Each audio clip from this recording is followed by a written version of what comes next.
Hello student, कैसे हैं आप? मैं समझता हूँ बिल्कुल फिट होंगे। आज हम इस बोर्ड का इस्तेमाल नहीं करने वाले हैं, इसलिए मैं आज बैठा हुआ हूँ और आज आपको एक सुंदर सा कहानी सुनाने वाला हूँ, जिसे सुनकर संभवतः आपको अपने कानों पर विश्वास नहीं होगा, लेकिन कहानी बिल्कुल सही है। आप अपने बैग को उठाकर स्कूल ले जाते हो, आप अपने घर में पढ़ने के लिए बुक को एक स्थान से दूसरे स्थान से ले जाते हो तो हाथ से उठाना पड़ता है। अगर आपको कहा जाए कि बुक को बिना टच किए हुए, बुक को बिना छुए हुए एक स्थान से दूसरे स्थान तक ले जाओ, तो शायद आपको आश्चर्य होगा कि बिना बुक को छुए उठाए हम एक स्थान से दूसरे स्थान कैसे ले जाएंगे। ये संभव ही नहीं है। लेकिन जिसकी हम कहानी सुनाने जा रहे हैं वो एक ऐसी वस्तु है जो बुक को तो छोड़ दीजिए, बड़े बड़े ट्रक को भी एक स्थान से दूसरे स्थान तक बिना छुए हुए, बिना टच किए हुए ले जा सकता है और ले आ सकता है। मुझे मालूम था कि आपको यही शक होगा।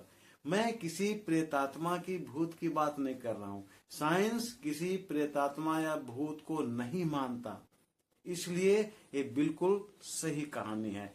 आप ध्यान से सुनिए। एशिया महादेश में एक छोटा सा देश है जिसका नाम है यूनान। यूनान को इंग्लिश में ग्रीक कहते हैं और इसकी राजधानी है एथेंस। ग्रीक देश में एक छोटा सा शहर है जिसका नाम है मैग्नेशिया, और इसी मैग्नेशिया शहर में एक छोटा सा बच्चा रहता था, शेफर्ड रहता था, भेड़ बकरियों को चराया करता था। एक्चुअल में शेफर्ड उसी को कहते हैं जो भेड़ों को चराता है, और उस बच्चा का नाम था मैग्नस। उसके पास एक डंडा था और वो क्या करता था, डंडा को लेकर भेड़ों को चराने के लिए जंगल की ओर चला जाता था। और उस डंडे के एक किनारे पे आयरन का सोल लगा हुआ था, आयरन का कैप लगा हुआ था। वो क्या करता था, डंडा को प्रोटेक्शन देता था। जब कभी डंडा को पटकता था जमीन पे तो डंडा फटता नहीं था, क्योंकि भेड़ों को कंट्रोल करने के लिए उसे डंडा पटकना पड़ता था, आवाज निकालना पड़ता था। तो डंडा को पटक कर वो आवाज निकालता था और भेड़ों को डराता था। समय बीतता गया, महीनों इस तरह से चलता गया, बरसों बीतता गया। एक समय की बात है कि वह जंगलों में भेड़ों को छोड़ दिया था और अपने एक पत्थर के टीला पर बैठा हुआ था। क्या मन में आया कि वो पत्थर की टीला से उतरा और डंडा को एक स्थान पे रखा।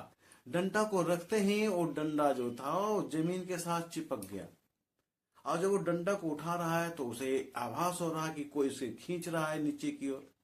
उसने सोचा कि मेरे मन का भ्रम है और उसे वो इग्नोर कर दिया, छोड़ दिया।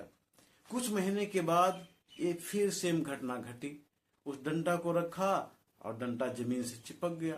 अब उसके मन में ये बातें आने लगी कि निश्चित रूप से यहाँ कोई प्रेत रहता है, कोई भूत रहता है जो हमारे डंडा को पकड़ लेता है। अब उसे भय लगने लगा।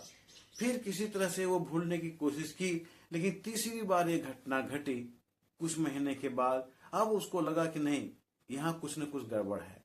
वो गांव के अपने मुखिया को बताया, गांव का जो हेड था उसको बताया कि ऐसी ऐसी बात है। लोग तो पहले हंसना शुरू किए, मजाक करना शुरू किए कि इतने वर्षों से तुम जा रहे हो, कहीं कुछ नहीं हुआ, और लोगों को तो कुछ नहीं होता, तुम्हें कैसे हो गया। लेकिन जब मुखिया उस बच्चे का साथ जंगल में गया तो उसने पाया कि सही में वो डंडा है, एक स्थान पर रखने से वो चिपक जाता है। उस मुखिया को भी समझ में नहीं आया कि आखिर इसके पीछे राज क्या है। तो वो शहर के जो बड़े स्कॉलर थे, बड़े विद्वान थे, पढ़े लिखे थे, डॉक्टर लोग, इंजीनियर लोग, ये सब का ग्रुप बनाकर उस स्थान पे गया। डॉक्टर इंजीनियर भी अपना टीम तैयार किया कि अगर किसी तरह की घटनाएं घटी तो हम उसे बच सकते हैं। इसलिए मेडिसिन वगैरह, नर्स, डॉक्टर सब कुछ सामान के साथ उस स्थान पे गया। और गांव से कुछ लोग है ना, मिट्टी कोड़ने के लिए औजार लेकर के भी गया, जैसे स्पैड वगैरह होता है। वहां जाने के बाद जब उस डंडा को उसी स्थान पर रखा जहां पर मैग्नेट रखा करता था, तो सही में पाया कि डंडा चिपक जा रहा था। अब आदेश देने पर वहां की जो जनता थी वहां का मिट्टी हटाना शुरू कर दी। मिट्टी हटाने के बाद उसने पाया कि एक बड़ा सा चट्टान मिला, ठीक है, और वही चट्टान उस डंडा को अट्रैक्ट कर रहा था, और दूसरे जगह डंडा रखता था तो अट्रैक्ट नहीं होता था। अब क्या किया, उस चट्टान को ले जाकर शहर में एक लैब में टेस्ट के लिए ले गया। टेस्ट के दौरान पता चला कि वो जो चट्टान था वो आयरन ओर था, और उस आयरन ओर का नाम उस मैग्नीशिया शहर के नाम पर मैग्नेटाइट रख दिया गया, और बाद में इसका नाम बदलकर लोड स्टोन रख दिया गया। और चूंकि इसको केमिस्ट्री के लैब में टेस्ट किया गया था, इसलिए वहां लैब में पाया गया कि Fe3O4 है।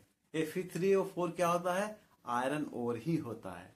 और ये आयरन ओर कुछ और नहीं था, इस दुनिया के, इस विश्व के पहला नेचुरल मैग्नेट था। इस नेचुरल मैग्नेट में दो तरह की प्रॉपर्टी पाई गई। जब लैब में ले जाकर इसके स्टोन को तोड़ तोड़ कर छोटा छोटा टुकड़ा किया गया और तरह तरह से इसकी जांच की गई, तो पाया गया कि अगर इस टुकड़ा को हम धागा से लटका कर रखते हैं तो हमेशा दो ही डायरेक्शन में वो स्टे करता है, एक इंड यानी एक डायरेक्शन नॉर्थ और दूसरा साउथ की ओर। जैसे मान लीजिए कि ये टुकड़ा था मैग्नेट का, तो अगर इसको रस्सी में बांध कर लटकाते थे तो इसका एक एंड नॉर्थ की ओर और दूसरा एंड साउथ की ओर होता था। अगर इसको घुमा करके ईस्ट वेस्ट की ओर कर दिया जाता था तो घूम करके फिर नॉर्थ साउथ डायरेक्शन में ही आ जाता था।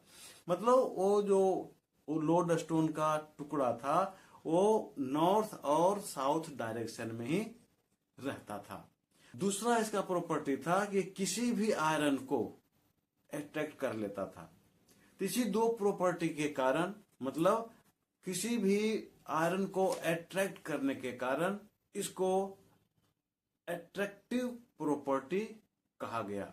और दूसरा, जब उसको लटका कर रखा जाता था तो हमेशा नॉर्थ और साउथ डायरेक्शन में ही वो रहता था, जिसके कारण इसे डायरेक्टिव प्रॉपर्टी कही गई। तो इस तरह से उस विश्व का जो पहला मैग्नेट था उसकी दो प्रॉपर्टी हुई, एक हुआ एट्रैक्टिव प्रॉपर्टी और दूसरा हुआ डायरेक्टिव प्रॉपर्टी। इसके बाद से इस टुकड़ा को तोड़ तोड़ कर अलग अलग शेप में, अलग अलग साइज में लोग मैग्नेट के रूप में इसका इस्तेमाल करना शुरू किए। तो पहली बार 12वीं शताब्दी में यानी 12th सेंचुरी में सेलर लोग इसका इस्तेमाल करना शुरू कर दिए डायरेक्शन को फाइंड करने में। तो इस तरह से धीरे धीरे इस लोड स्टोन का इस्तेमाल काफी बढ़ गया।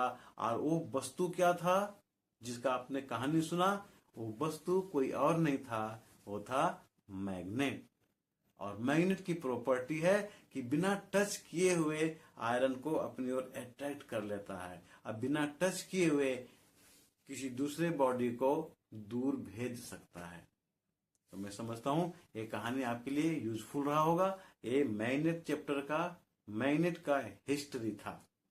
तो फिर मिलते हैं हम एक नए वीडियो के साथ। तब तक आप अपना ख्याल रखें।